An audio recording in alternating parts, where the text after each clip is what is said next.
Hello बच्चों, good morning, नमस्कार। मैं प्रशांत आप सभी का आपके अपने चैनल पी के टारगेट स्टडी पॉइंट पर स्वागत करता हूं। तो चलिए, आज मैं फिर हाजिर हूं। वास्तविक संख्याओं के जो क्वेश्चन रह गए थे पिछली वीडियो में, तो वो आप इस वीडियो में डिस्कस करेंगे, ठीक है। तो चलिए बिना देरी के स्टार्ट करते हैं, क्योंकि पिछली वीडियो थोड़ी लंबी हो गई थी, तो उसके लिए माफ़ी चाहूँगा और अब मैं टाइम का ध्यान रखूँगा, ठीक है। तो एक और मोटिवेशनल कोट के साथ स्टार्ट करते हैं कि सफलता की शुरुआत हमेशा असफलता से ही होती है, ठीक है। तो कोई जैसे बच्चे कुछ डिमोटिवेट हो जाते हैं छोटी छोटी असफलताओं को लेके, तो डिमोटिवेट नहीं होना है किसी को भी। जैसे कोई व्यक्ति अगर कहीं पर फेल हो रहा है या असफलता का सामना कर रहा है, तो असफलताएं हमें कुछ सिखाती हैं, तो उनसे सीखें और आगे सफलता की ओर बढ़ें, ठीक है। तो असफलता से नहीं घबराना है और आगे बढ़ते रहना है। तो चलिए चलते हैं, स्टार्ट करते हैं। जो क्वेश्चन था आपका, दर्शाइए कि कोई भी धनात्मक विषम पूर्णांक 6 क्यूब + 1 या 6 क्यूब + 3 या 6 क्यूब + 5 के रूप का होता है। ये हमें दर्शाना है, जहाँ क्यू कोई पूर्णांक है। क्यू क्या है? एक पूर्णांक है। तो इसका सॉल्यूशन हमें निकालना है, ठीक है। तो चलिए सॉल्यूशन करेंगे इसका। तो यहाँ पर लिखेंगे, पहले हम मान लेते हैं यहाँ पर कि मान लीजिए कि ए कोई धनात्मक पूर्णांक है, ए और बी, ठीक है। जो हमने पहले भी माने थे, जो सूत्र मैंने बताया था उसी में, और उसी यूक्लिड विभाजन प्रमेय का प्रयोग करते हुए यहाँ पर स्टार्ट करते हैं। तो यहाँ पर लिखेंगे कि माना ए और बी कोई धनात्मक पूर्णांक है, ठीक है। तथा जहाँ मान लो बी क्या है आपका 6 है, क्योंकि देखो 6 क्यूब + 1 6 क्यूब + 3 6 क्यूब + 5 सब में 6 आ रहा है। तो जो हमारा सूत्र होता है यूक्लिड विभाजन एल्गोरिथम, यहाँ पर लिखेंगे यूक्लिड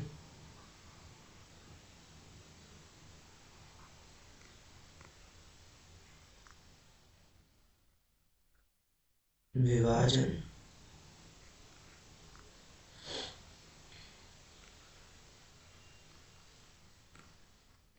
प्रमेय का से, ठीक है।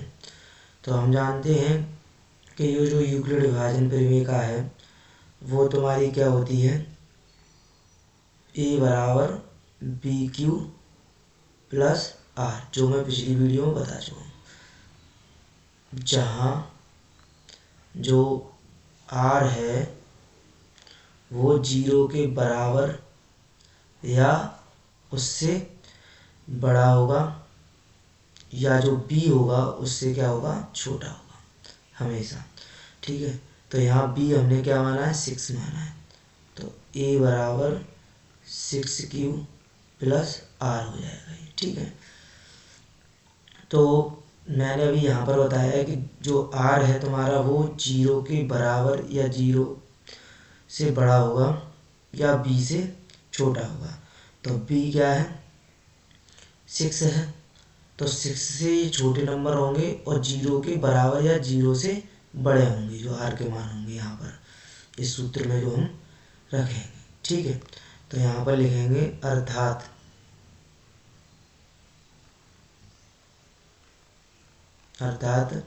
जो बी है, एक मिनट रुको, ठीक है।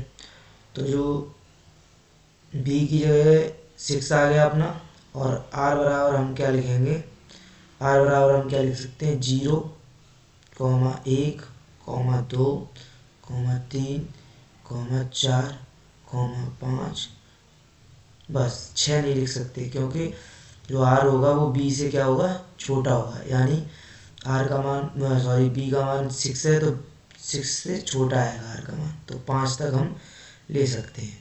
तो ये जो r के मान है इसे हम समीकरण फर्स्ट मान लेते हैं, या कुछ भी मान लीजिए, समीकरण फर्स्ट मान लिया। तो बोलेंगे कि अर्थात r बराबर 0, 1, 2, 3, 4, 5 ये समीकरण फर्स्ट में क्रमशः रखने पर, तो इसमें हम क्रमशः रखेंगे, ठीक है। तो अतः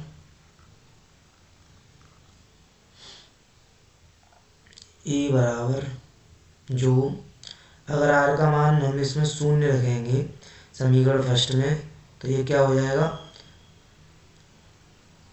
1 मिनट,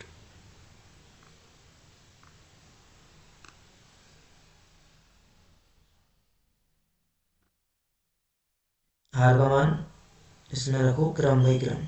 तो पहले 0 रखते हैं, तो 0 रखोगे यहाँ पर, तो ये 0 हो जाएगा, तो 6 आएगा, सिर्फ क्या आएगा, 6, ठीक है।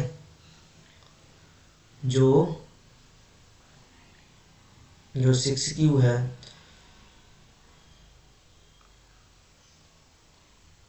वो किससे विभाजित है, 6 से विभाजित है, और एक ऐसा है सम है, या ये कह सकते हैं जो 2 से विभाजित है, ये 2 से विभाजित हो जाएगा।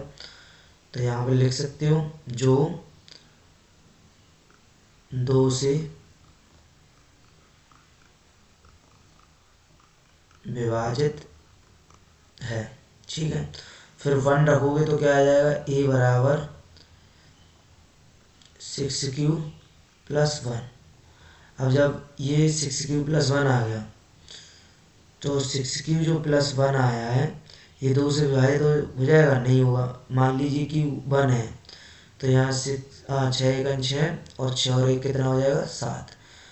तो 7 2 से विभाजित नहीं होगा, तो ये लिखेंगे कि जो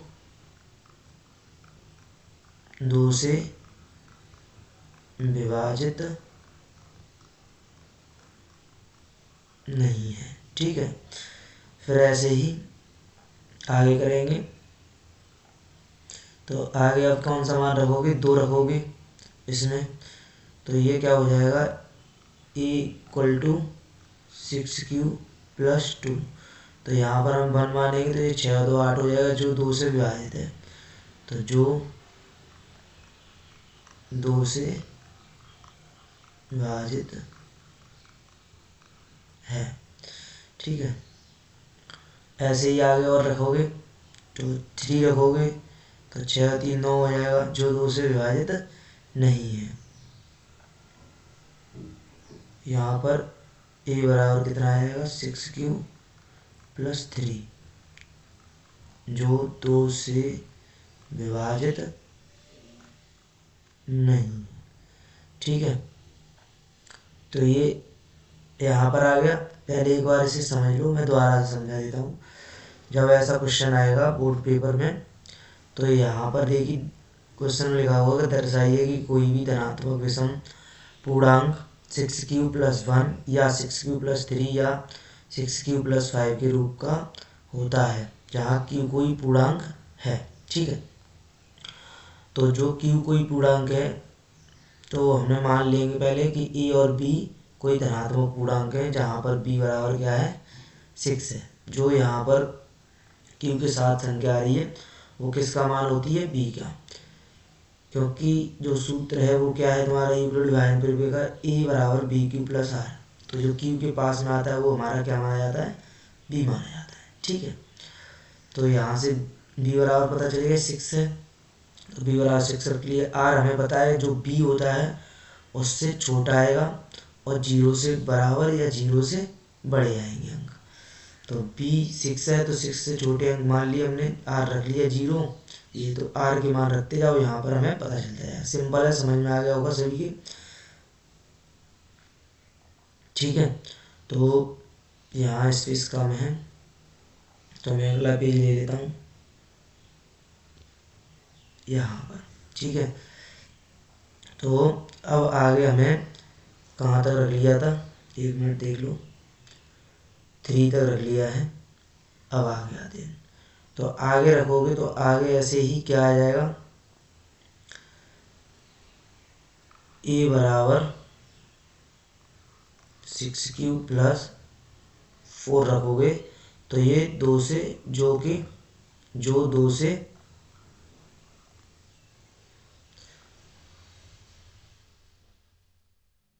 विभाजित है। ठीक है, और फिर आगे आप 5 रखोगे तो a बराबर 6 प्लस 5 हो जाएगा, जो 2 से विभाजित नहीं है। ठीक है, तो यहाँ से पता चलता है कि कुछ संख्याएं यहाँ पर 2 से विभाजित आ रही हैं और कुछ संख्याएं 2 से विभाजित नहीं हैं। तो जो संख्याएं 2 से विभाजित नहीं हैं तो वो कौन सी होंगी, विषम होंगी। ठीक है, विषम पूर्णांक होंगे, धनात्मक विषम पूर्णांक होंगे, और जो 2 से विभाजित होंगी वो तुम्हारे समधन पूर्णांक होंगे। तो देखिए यहाँ पर जो आई हैं, जैसे कि जो मैंने ये समझाया है आपको यहाँ से, तो यहाँ पर ये जो पहला वाला है ये धनात्मक सम आया है और ये विषम आया है, ये सम आया है, ये विषम आया है। हमें सिद्ध क्या करना था, दर्शाना था हमें कि ये धनात्मक विषम पूर्णांक है या नहीं, जो 6 प्लस 1 और 6 प्लस 3 और 6 प्लस 5। तो देखिए 6 प्लस 1 ये वाला आया है आपका, तो जो क्या है 2 से विभाजित नहीं है, तो कैसा है, एक विषम पूर्णांक है। तो यहाँ पर यही हमको लिखना है, तो यहाँ पर लिखेंगे अतः जो a बराबर 6 या 6 प्लस 2, जो 2 आया था, या 6 प्लस 4, ये क्या है तुम्हारे, ये संख्याएं समधन पूर्णांक है। ये संख्याएं समधन पूर्णांक हैं। ठीक है, और जबकि जो आपकी इसके अलावा जो बची a बराबर 6 प्लस 1 कॉमा या 6 प्लस 3 कॉमा 6 प्लस 5, ये कैसी हैं, ये विषम धन पूर्णांक हैं। ये विषम धन पूर्णांक है, और जहाँ Q क्या था, Q एक पूर्णांक है। Q क्या है, एक पूर्णांक है। अब भाई Q पूर्णांक है तो Q पूर्णांक संख्या क्या होती है, जो 1 है, 2 है, 3 है, ये क्या है, ये पूर्णांक संख्या है। तो हम यहाँ 1 मान के चल रहे हैं, तो 1 मानोगे तो 6 1 6 और 6 और 1 7, तो ये कैसी हुई, एक संख्या विषम धन पूर्णांक। ठीक है,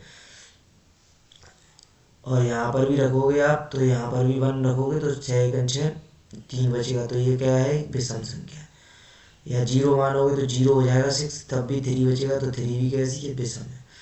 तो समझ में आ गया होगा क्वेश्चन, एक बार और समझा देता हूँ मैं जिससे कि पूरा समझ में आएगा।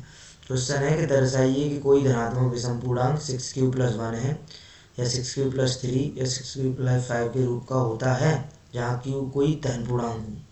ठीक है, तो हम मानेंगे कि माना a और b कोई धनात्मक पूर्णांक है, यहाँ a b की जगह x y भी मान सकते हैं, बट आपका जो फॉर्मूला है यूक्लिड विभाजन प्रमेय का वो a और b में है, तो इससे ज़्यादा समझ में आएगा। ठीक है, तो जहाँ b बराबर क्या है, 6 है। और यूक्लिड विभाजन फिर का लगाएंगे। यहाँ पर यूक्लिड विभाजन फिर ये होती है ए बराबर बी क्यू प्लस आर, जहाँ जीरो आर है वो जीरो के बराबर या उससे बड़ा होगा और बी से छोटा होगा। ठीक है, तो ये इसमें मान रख देंगे। तो बी का मान 6 है, तो ए बराबर 6 क्यू प्लस आर हो गया। और आर हमारा क्या होता है, जो बी आता है उससे छोटा और जीरो के बराबर या उससे बड़ा। तो यहाँ देखो जीरो के बराबर हो गया और 6 से छोटा हो गया, 5 तक ले लिया हमने, यानी बी का जो मान था 6 उससे छोटा रखेंगे तो 5 ले लिया। तो इसको क्वेश्चन में रख दिया नंबर क्रम से। तो ये तुम्हारा सारा हो गया। ठीक है, क्वेश्चन समझ में आ गया होगा, तो सभी लोग नोट कर लें और या स्क्रीनशॉट ले लें। ठीक है, तो चलिए आगे क्वेश्चन देखते हैं। ऐसे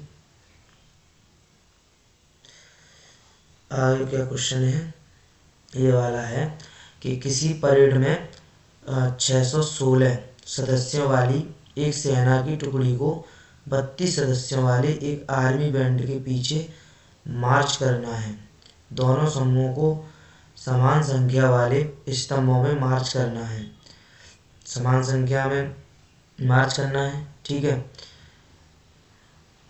उन स्तंभों की अधिकतम संख्या क्या है जिसमें भी मार्च कर सकते हैं। तो देखिए यहाँ से हमें क्लू मिल रहा है कि क्वेश्चन कैसे निकलेगा। अधिकतम संख्या, अधिकतम संख्या का मतलब यही होता है कि हमें एचसीएफ निकालना है, क्योंकि एचसीएफ का मतलब क्या होता है कि वह बड़ी से बड़ी संख्या, वह बड़ी से बड़ी संख्या जो दी हुई संख्याओं को विभाजित कर सके पूरा पूरा। तो यहाँ पर समान संख्या वाले स्तंभों में मार्च करना है, समान समान, और वो भी कैसी हो, अधिकतम हो इन दोनों में। तो हम इसका एचसीएफ निकालेंगे। क्या निकालेंगे, एचसीएफ निकालेंगे। थोड़ा इसमें लिख लेंगे कि जो प्रश्न में दिया हुआ है वही, कि आर्मी की टुकड़ियों के दो समूह हैं तथा समूह के स्तंभों की संख्या समान दी गई है। तो पहली टुकड़ी में देखो ये समूहों की संख्या कैसी दी है, समान। तो यहाँ लिख लो कि आर्मी की, याद लिखेंगे दिया है, दिया है आर्मी की, भाई यूपी बोर्ड में हो या जो 10th बोर्ड में बच्चे होते हैं तो उनको लिखना तो पड़ेगा, तभी नंबर मिलते हैं, उसमें लिख लेंगे। तो जितना लिखोगे, और साफ साफ राइटिंग में, मेरी राइटिंग में मत जाना, तो अच्छे से लिखना है। और राइटिंग की प्रैक्टिस करके कोई पेपर दोगे तो और अच्छा है, क्योंकि उसमें राइटिंग के नंबर भी मिलते हैं आप लोगों को। तो दिया है आर्मी की टुकड़ियों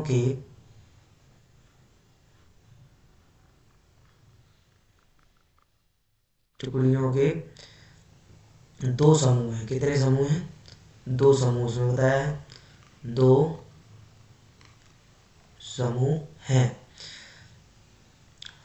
समूह के स्तंभों की संख्या समान दी है। और क्या दिए, ये देखो समान दिए, बताया दोनों समूहों का समान संख्या वाले स्तंभ हैं। तो यहाँ लिखेंगे कि समूह के स्तंभों की संख्या समान दी है, कि हमें समान स्तंभों में डिवाइड करना है। तो पहली टुकड़ी में जवानों की संख्या कितनी है, पहली में कितनी, 616 है। तो पहली टुकड़ी में जवान की संख्या बराबर 616 दिया है। और यहाँ पर लिखेंगे दूसरी टुकड़ी में जवान की संख्या बराबर कितना दिया है, 32।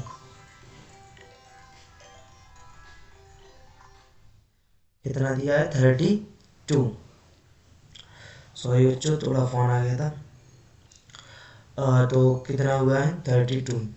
तो अब हमें स्तंभों की अधिकतम संख्या ज्ञात करने के लिए क्या करेंगे, एचसीएफ निकालना पड़ेगा। इसका क्या निकालना पड़ेगा, एचसीएफ। तो यहाँ लिखते हैं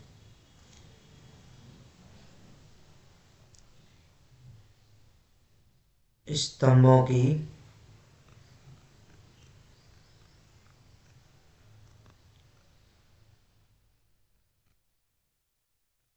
अधिकतम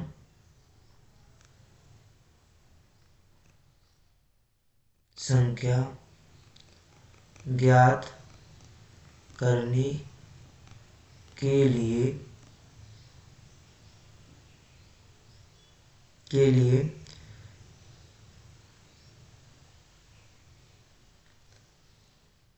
हमें HCF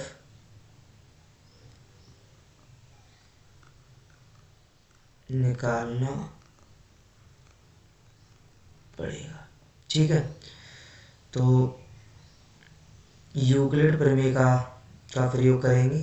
तो यहाँ पर लिखेंगे यूक्लिड प्रमेय से। ठीक है, तो यूक्लिड प्रमेय का लगाओ इसमें, यूक्लिड प्रमेय से यहाँ निकालेंगे HCF 616 और 32 का। तो यहाँ पर लिखो 616 बराबर 32 गुणा, तो 32 में कितने गुणा करेंगे, 32 में कितने जाएगा, लगाओ इसमें 32 का, इधर साइड में लगा के देख लो। 32 का इसमें लगाओ तो 616, तो 32 का पहले तो एक बार जाएगा, 11 में 2 गए 9, 5 में 3 गए 2, 6। अब कितनी बार जाएगा, 3 दिन 27, यानी 9 बार करीबन। 9 दूनी 18, 1 और 30 27 और 1 28, 16 में 8 गई 8 शेष बच जाएगा आपका। तो यहाँ कितनी बार जा रहा है, 19 बार और प्लस 8 शेष। तो हम जब तक निकालते हैं जब तक कि शून्य ना आ जाए। ठीक है, तो फिर से निकालेंगे। तो अब यहाँ लिखेंगे कितना, अगले स्टेप में 32 बराबर यहाँ आएगा 8 गुणा 4 प्लस 0। तो ये कितना हो गया, 0 आ गया। यहाँ पर शून्य प्राप्त नहीं हुआ था, तो शून्य प्राप्त हो गया है। अब तो हम लिखेंगे कि शेषफल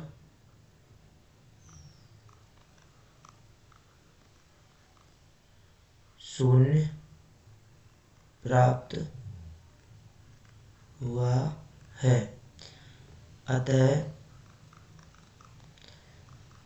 HCF 616 कोमा 32 बराबर कितना होगा, 8। ठीक है, कितना होगा, 8। तो यहाँ पर लिखोगे कि इसने पूछा था उन स्तंभों की अधिकतम संख्या क्या होगी। तो जो अधिकतम संख्या होगी आपकी वो कितनी होगी, 8 होगी। कितनी होगी बच्चों,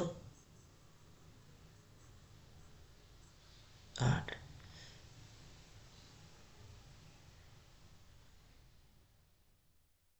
यहाँ लिख लो,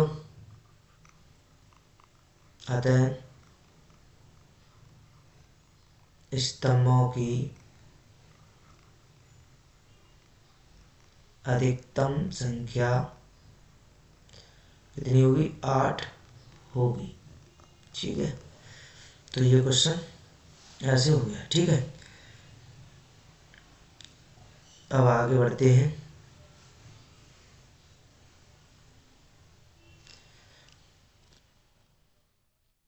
आगे क्वेश्चन है, यूक्लिड विभाजन परिमेयता का प्रयोग करके दर्शाइए कि धनात्मक पूर्णांक का वर्ग किसी पूर्णांक m के लिए 3m या 3m+1 के रूप में होता है।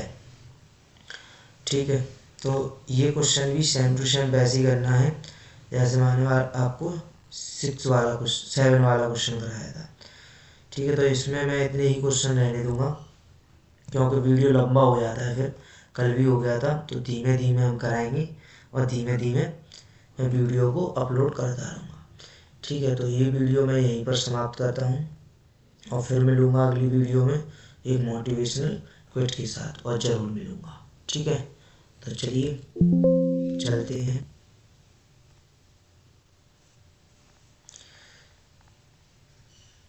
तब तक के लिए स्वस्थ रहें, मस्त रहें।